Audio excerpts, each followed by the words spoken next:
आमदार रोहित पवार यांची मालकी असलेल्या बारामती ॲग्रो या कंपनीवर ईडीनं धाड घातल्याने एकच खळबळ उडाली। रोहित पवार सध्या आपल्या कुटुंबियांच्या सोबत परदेशात सुट्टीवर आहेत। शुक्रवारी सकाळी बारामती ॲग्रोशी संबंधित एकूण 6 ठिकाणी धाडी पडल्या आणि त्यामुळे रोहित पवार चांगलेच अडचणीत आल्याचं बोललं जात आहे। पण हे प्रकरण नेमकं आहे तरी काय?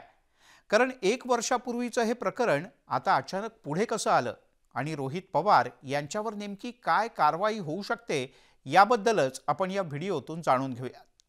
मंडळी नमस्कार, मी मिलिंद भागवत। बारामती तालुक्यातल्या पिंपळी या गावी आहे रोहित पवार यांची मालकी असलेली ही कंपनी बारामती ॲग्रो।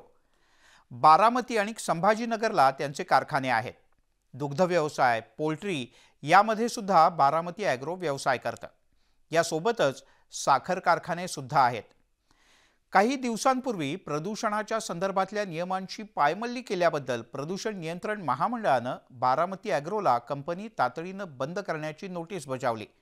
पण मुंबई उच्च न्यायालयानं रोहित पवार यांच्या बारामती ॲग्रोला मोठा दिलासा दिला। पण याच्याही बराच काळ आधी म्हणजे साधारण 1 वर्षापूर्वी रोहित पवार यांच्या कार्यालयावर आणि बारामती ॲग्रोच्या इथे अशाच प्रकारे छापा टाकण्यात आला होता। त्याही वेळेला काही कागदपत्र जप्त केली गेली। तर 5 जानेवारीला झालेली ईडीची कारवाई ही मनी लॉन्ड्रिंग प्रकरणातली म्हणजे महाराष्ट्र शिखर बँक घोटाळा प्रकरणाशी संबंधित आहे असं कळतं। ईडीचे काही अधिकारी हे पुण्यातल्या कार्यालयात पोहोचले आणि त्यांनी कागदपत्रांची तपासणी केली। बारामती, पुणे आणि संभाजीनगर यासह अन्य 2 ठिकाणी दिवसभर ही कागदपत्रांची तपासणी सुरू होती। यापूर्वी सगळ्यात आधी रोहित पवार यांच्या विरोधात महाराष्ट्र आर्थिक गुन्हे शाखेनं कारवाई सुरू केली होती। साधारण 2015 मध्ये सगळ्यात आधी गुन्हा दाखल झाला होता। राज्य बँक घोटाळा प्रकरणी यापूर्वी सुद्धा पवार यांच्यासह अनेकांची नावं समोर आली आहेत आणि सुमारे 70 जणांच्या विरोधात गुन्हाही दाखल झालाय।